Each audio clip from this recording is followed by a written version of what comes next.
Kraft presents The Great Gildersleeve. The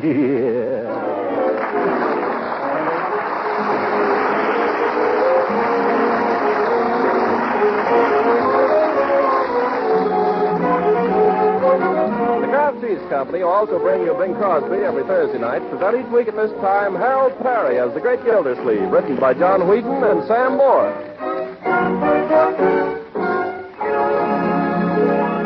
We'll hear from The Great Gildersleeve in just a moment.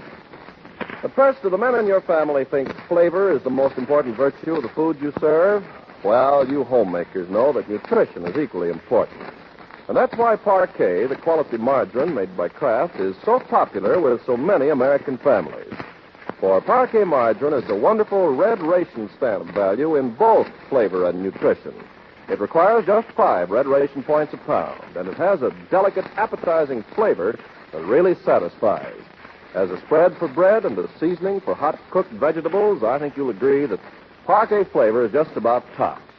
Cakes and cookies taste better when made with Parquet margarine, too, because it's a real flavor shortening, and you like it for pan frying because it doesn't spatter or stick to the pan. What's more, Parquet is highly nutritious. In fact, it's one of the best energy foods you can serve, and it's a reliable year-round source of vitamin A. So for flavor, for economy, and for good nutrition, ask your dealer for Parquet, Parkay, Parquet margarine made by Kraft.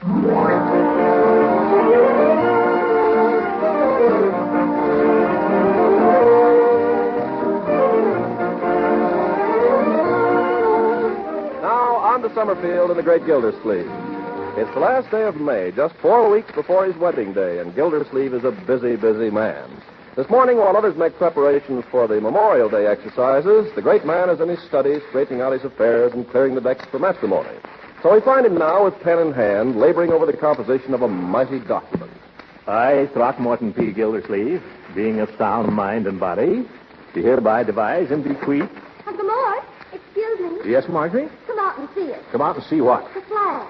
Who's got it out? Oh, in a little while, my dear. Right now, I'm very... Come on. You aren't doing anything, and it looks so pretty. Not doing anything, my dear young lady. I happen to be engaged in one of the most solemn duties of a man's lifetime. Do you know what I'm writing? Oh, fool. Anybody think it was your last will and testament? Now, come on. But, hey, let go. Come on. Well, let me put down my pen first. I don't know what there is such a rush about anyway. I've seen the flag before. Well, we found a new place for it, and we want you to see it. Oh, where? We hung it from the roof. How did you ever get it up there? And Leroy climbed out the attic window. Come out in the yard and tell us if you like it. Well... We want the place to look nice when the parade goes by. Oh, and Leela's coming over, too. Good. So's Ben. And Bertie's planned a wonderful lunch. There. Do you like the flag, Jeff? How does it look to your artistic eye, Unc? Well, it looks fine, Leroy. Only for heaven's sakes, be careful out there. Don't worry. Isn't it pretty? I think ours is the prettiest house on the street, don't you? Yeah, but I wish Leroy would get down off that roof. Hey, I'm a tightrope walker. Look, everybody. A great concolino.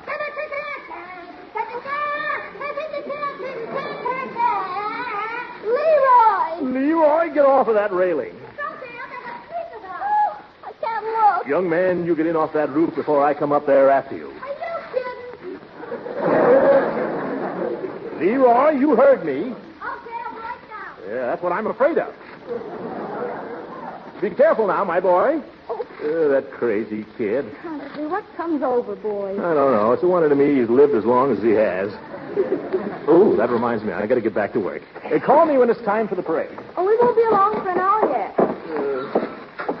Parades, tightrope walkers, more interruptions. People just left me alone till I get this will finished.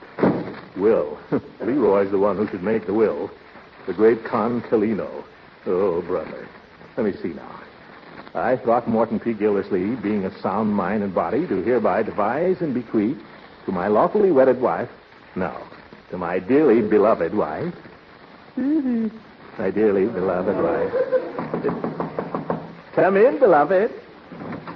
Hi, Gildy. Yep, Hooker. What do you want? What on earth are you dressed up for, an admiral? I'm leading the parade today, Grand Marshal. Just stopped over to ask if you wouldn't join us. In the parade? Yeah? You mean march? Yes. On foot? Well, I suppose you could go on your hands and knees. Oh, no, Judge. I'm not much on marching. My feet. You've got to, Gildy. All the younger men are gone this year, and we want them to have a nice turnout. Well, I guess I can certainly keep up with you, you old ghost. I'll tell you, I'll do it on one condition. What's that? If you'll help me with my will. You're drawing up a will? Sure. Got a little start on it right here. Let's see it. I, Throckmorton P. Gildersleeve, being of sound mind and body. Gildy, mind if I ask a question? What? What makes you think you're of sound mind? Huh? And look at that body. Yeah. Never mind the priceless wit, Booker. You don't want to help me, don't. Now, Gildy, I should be delighted to draw up your will for you at any other time. Right now, I've got to get down to City Hall. How about this afternoon? Well, all right, then. See you down at the parade. Oh, Gildy, there's one thing that just occurred to me. Yes? On second thought, you might prefer to have another attorney handle your will for you. Why, Judge? Well, I don't like to bring this up, but we're old friends, aren't we, Gildy? Yes, we are. We've been through a lot together, haven't we? Yes, we've been through all that before, too. What's on your mind? You may not be aware of this, but under the law, it is illegal for persons witnessing or drawing up a will to be beneficiaries. I merely mention this. Why? Well, we're such old friends, and we've been through so much together. I just thought, if you should want to leave me some slight remembrance. Judge, I'm going to leave you a lock of my hair.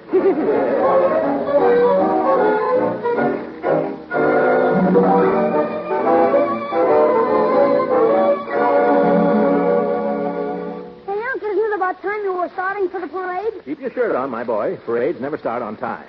Isn't that right, Ben? I don't know, Mr. Gildersleeve. I thought we were just going to watch it go by the house here. Well, you are, but I'm going to march in it. Oh, I didn't know that. What war were you in? I was in World War I, Ben. Oh, sure. Did you get to France, Mr. Gildersleeve? I should say I did, my boy. Paris. I wonder if you'll get over there. I suppose I might. Yes. Well, if you do, I wonder if... Leroy, will you go help your sister for a minute? Help her what? She ain't doing anything. She's not doing anything. But that's what I said. Never mind. Go away. Go upstairs and bring down that picture of me in my uniform so I can show Ben. Okay. And tell Marjorie to hurry down here. Ben will walk out on her. Yeah, fat chance. What was I saying, Ben? Something about France, I think. Oh, yes. If you should get to Paris, my boy, I want you to go to a certain number on a certain street and ask a certain party if she remembers Monsieur Gildersleeve. Beau Yank, she used to call me. Will you look her up, Ben? Sure, Mr. Gildersleeve, only I can't speak any French to speak of. Well, when I first met her, I couldn't either. But inside of a week, comment ça va, parlez-vous français, l'amour toujours l'amour. You get the idea? Oui, oui.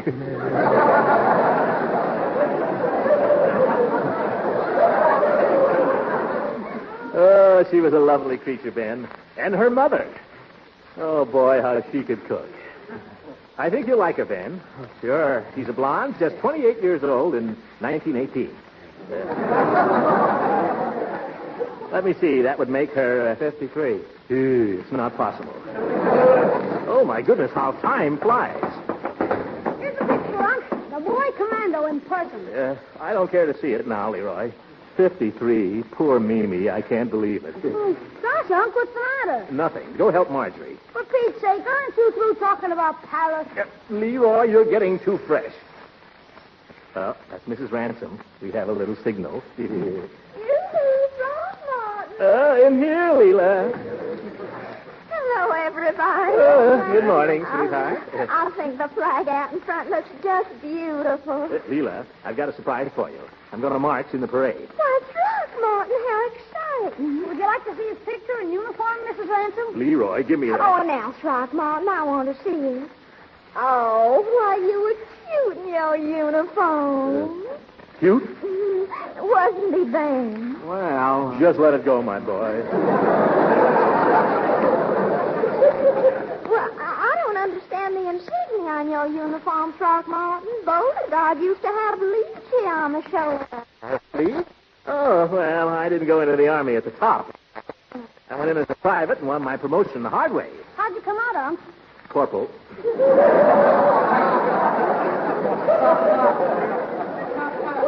Well, I got to get started if I'm going to be in the parade. The boys are assembling behind the courthouse at 11.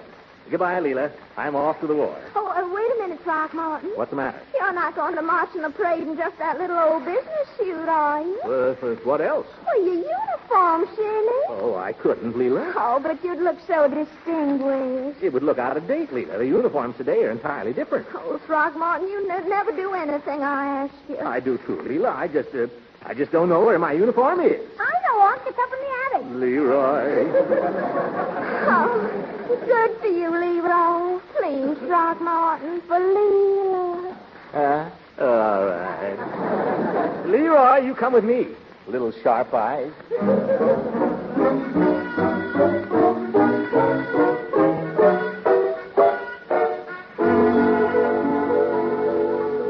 Well, which trunk is it in, Leroy? This one over here, Unc. That one? I haven't got the key to that. I guess we'll just have to let the uniform go. Don't worry, Unc. It's open. Mothballs. Come on, Leroy. Fish it out of there. I haven't got all day. Here's the pants. Gosh, they look a little small, Unc. Yeah, well, this stuff shrinks, you know. Yeah? Yeah. Besides, mothballs will shrink anything, Leroy. Well, I don't find any puttees in here. Maybe we just better let the pants go. Okay, here's the coat. Blouse, Leroy, blouse. Oh, blouse. Well, anyhow, it looks as if the mothballs cut that down, too. What did I tell you? Well, I think maybe I can get into it, though. Here, hold my coat. Okay. Probably be a little tight, but it'll sort of give a military effect. See? I got it on. Yeah. Yeah, but can you button it? Oh, of course. You ought to remember that when I was in France, I weighed several pounds less than I do today. Are you kidding? By George, it feels good to get back in the old uniform. Come on, Leroy, let's show the ladies.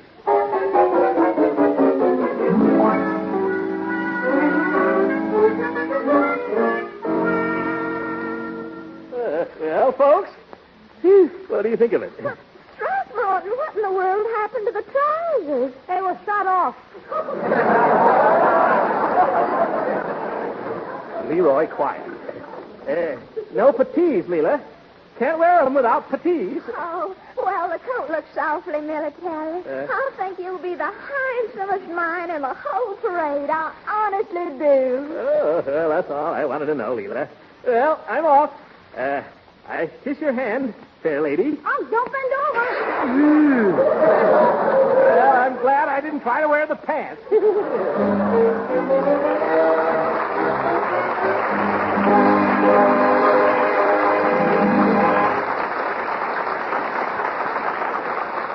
The great Gildersleeve will be with us again in a few seconds. Meanwhile, instead of saying more about Parquet, the quality margarine made by Kraft, I'd like to say right here and now, hats off to the man who sells Parquet, your neighborhood grocer. If point rationing is causing you occasional headaches, remember that rationing is a major problem for your grocer hundreds of times each day. In fact, he deserves real credit if his disposition isn't tattered and worn, what with getting to work so early in the morning to arrange his stock for you and working far into the night every night to sort his stamps and plan his ordering. He has endless records and reports to fill out, too. Yes, your food dealer is an important workman on the home front, and he merits the help and the cooperation of all of us. You see, most of the foods he buys and sells are rationed to him, too. He has to budget his ration stamps in order to buy many of the things you buy from him.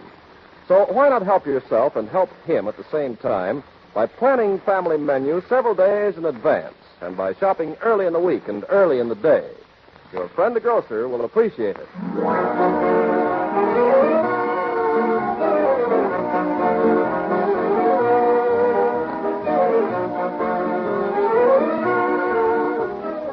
Now let's get back to the great Gildersleeve. Clad in the conservative business suit, he's marched valiantly in the hot sun, and now he's arriving at his home to claim the soldier's reward. In this case, a share of the delicious lunch which Bertie's promised. But our hero's a little late, and the house seems strangely quiet. Marjorie, Leroy, where is everybody? Is that you, Mr. Gildersleeve? Of course it's me, Bertie. Where is everybody? Well, they waited for you, Mr. Gildersleeve. They waited about 2 hours before they had lunch. You've been marching all this time? Oh, yes, Bertie. I marched so far, my feet are killing me. When I'm so hungry, I don't care. Well, you just sit down and take your shoes off, Mr. Gildersleeve, and I'll warm up a nice lunch for you right away. Thank you, Bertie. What did you march so low, Mr. Gildersleeve? Well, it wasn't all marching, Bertie. We stood there in the park for a couple of hours listening to the speeches. But it certainly was impressive. Makes a man think, Bertie. Yes, sir. I'd like to be remembered by everyone as a man who did something for the city. Well, Sid, you the head man at the waterworks. Well, I'm Summerfield's 16th water commissioner, yes. But a few years from now, who'll know it? That's what I've been thinking about, some sort of a monument for, Bertie. You mean like a statue? Well, I don't know. You think that'd be good? Oh, no, sir. I don't care much for statues. Now, you take them 2 statues in the park. Every time I walk past Abraham Lincoln standing there, I feel sorry for him. Why? Because he's been standing there so long. Yes. What about the statue of General Fremont? Don't you like that? No, sir. Every time I go past that, I get mad. But why? Because he's got a horse and I'm walking. And he ain't even going nowhere. Yeah, you're right. I'm afraid you just don't like sculpture, though, Bertie. Oh, yes, I do, Mr. Gildersleeve. You know what I like? What? That fountain in front of the courthouse with the water spraying down and the goldfish swimming around down below. I like that. So do I. By George, a fountain, Bertie. For a water commissioner, what could be better? With a little bronze plaque on it. Not too little. Let's see. This fountain presented to the city by Summerfield's 16th water commissioner, Throckmorton P. Gildersleeve. Then maybe some short, dignified statement like, he served his fellow townsmen well. Sounds mighty pretty, Mr. Gildersleeve. Yes, sir. I can hear the water splashing in the fountain right now. So can I. Oh, my goodness, the gravy's boiling over. Yeah. Gravy? Bertie, I'm starving. Well, hang on, Mr. Gildersleeve. You can't starve to death till you get that monument. Yeah, you're right, Bertie. I'm going to have Judge Hooker put in that fountain in my will right now.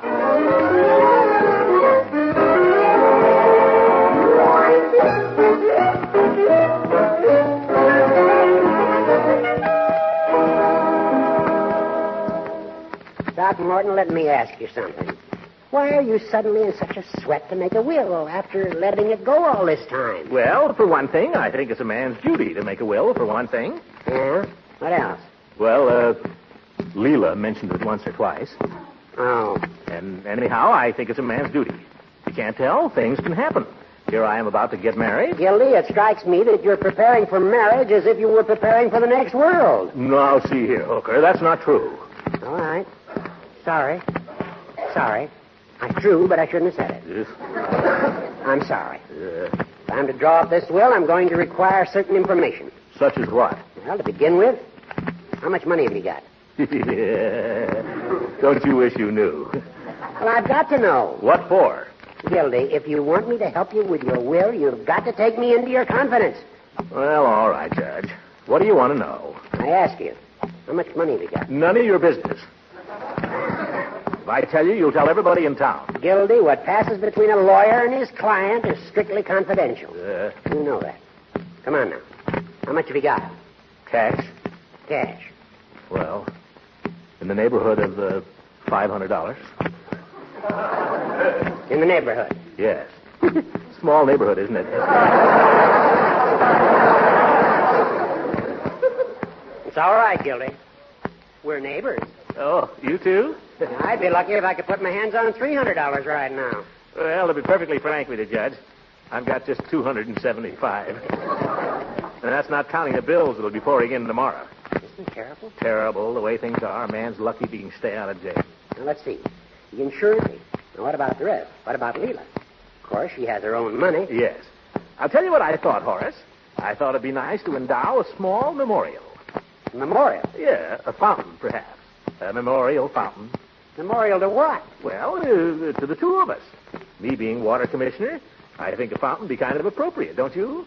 You know, with water coming out. Throckmorton, may I ask what you propose to endow this fountain with? Well, with my residuary estate. With the $275. Don't you think you could buy a fountain for that?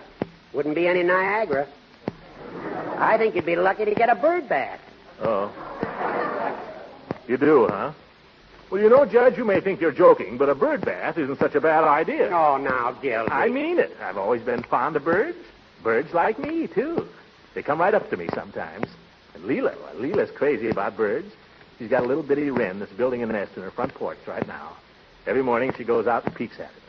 Yes, sir, man could do worse than have the birds remember him. Birds are man's truest friend. I thought dogs were man's truest friend. I'm not building any dog bath. Horace, how soon could you get this will drawn up? Well, that shouldn't take much time. Of course, we need witnesses. I guess I'd get my secretary for one. Oh, and Peavy. Peavy do it. I know he's open this afternoon because Leroy's working for him. Do you think you could get it ready? What's the rush? Well, I'd just like to have it, Judge. I'm going over to Leela's tonight, and I'd sort of like to surprise her with it. You surprise her, all right.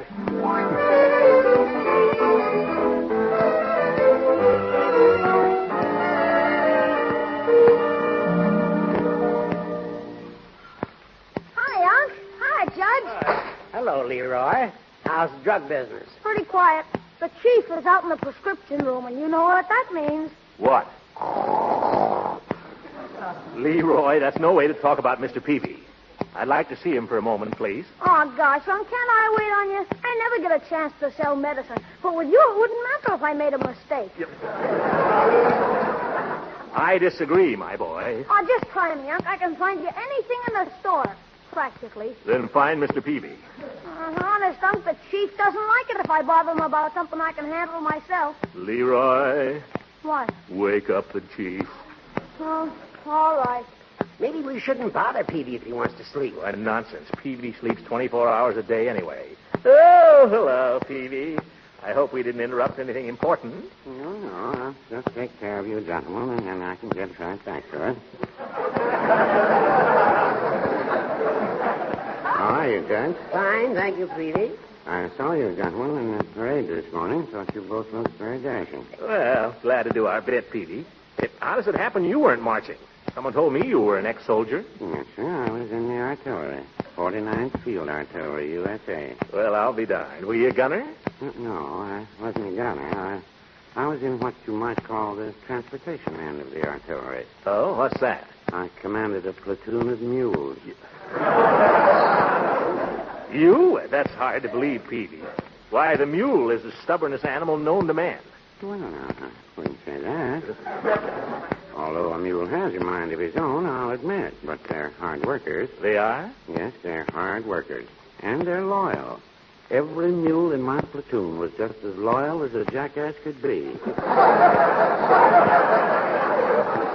Gildersleeve, can't we get down to business here? I haven't time to listen to Peavy's military experiences. I'm sorry, Judge. I'm just going on. What can I do for you? Well, you won't make a penny on it, Peavy. We just want you to witness Mr. Gildersleeve's will, if you don't mind. Glad to, Judge. Glad to be of service. Oh, Leroy, Yes, Chief? this is the type of service I was telling you about yesterday. Institutional type. Oh, yeah. Have you got the document with you, Mr. Gildersleeve? Right here, Peavy. Get away, Leroy. This is none of your business. Unc, did you leave me anything? You've been amply provided for.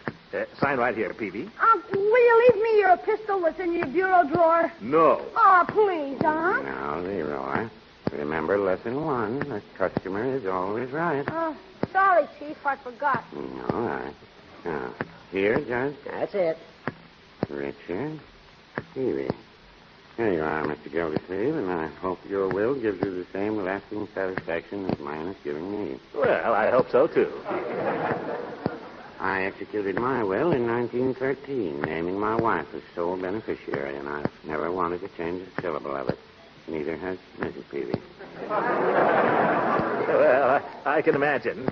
Well, much obliged, Peavy. We got to be running along now. No, I'm going to close it up here myself in a minute. Leroy, you want to go along now with your uncle? Are you sure you can spare me? I think so. All right, I'll see you tomorrow. Good night, Chief. Good night, little beaver.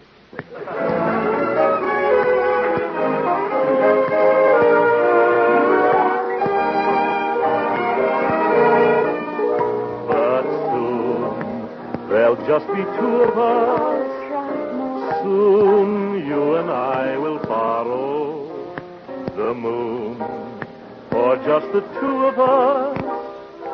Sweetly and so discreetly, we'll be completely alone. No other world, only our own. Now we must be contented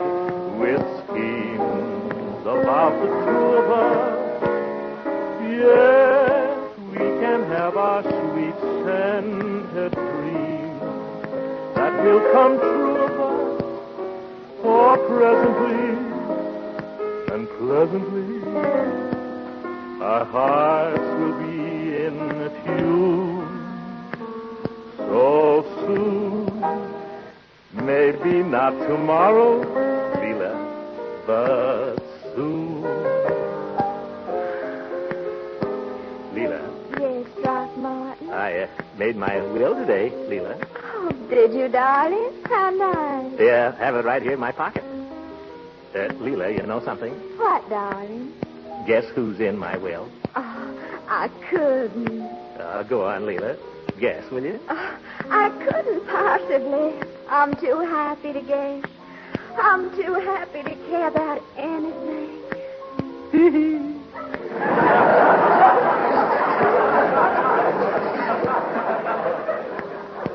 Well, then I'll tell you, darling. Yes, you tell me. You know that little bird that has a nest in your porch? You know the one that sings under your window every morning? Oh, Dickie Bird. I call him Dickie Bird. Yeah, Dickie Bird. Dickie Bird has been provided for, Leela. It's all right here in the will. Oh, Throckmorton, that's just like you to remember little birds. See? It's all written out right here. Oh, darling, you have to explain it to me. I don't understand about wills and complicated things like that. Oh, well, sweetheart, in memory of both of us, I'm leaving money for a municipal bird bath. Oh, really, Throckmorton? You're the most thoughtful man. Now, did you say bird bath? Yes, dear. You're leaving your money for a bird bath? That's right, honey. All of it? Well, not all of it. All that's left after taking care of the children. You mean to stand there and tell me you've made a bird your residuary legatee? Leela, I thought you didn't know anything about wills. Well, I wasn't married to a lawyer 7 years for nothing. But, sweetheart, I thought you liked birds. I do, Throckmorton, but you're nothing but a cuckoo.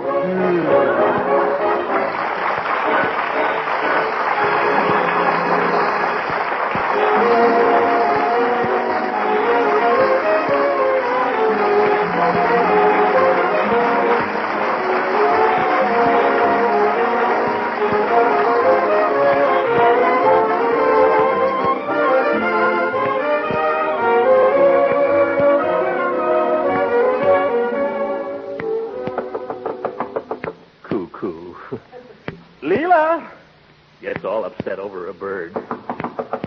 Leela, can't you take a little joke? You mean you were joking? Of course, darling. I'm not going to build any bird bath. Tell me, how would you invest the money? Well, when I'm in doubt about a financial problem, I always ask myself, what would Beauregard do? Beauregard? Well, have you asked Beauregard what I should do about this? No, but I think I know what he'd say. What? He'd say, Leela, child, you'd look lovely in a mink coat. Good night, everybody.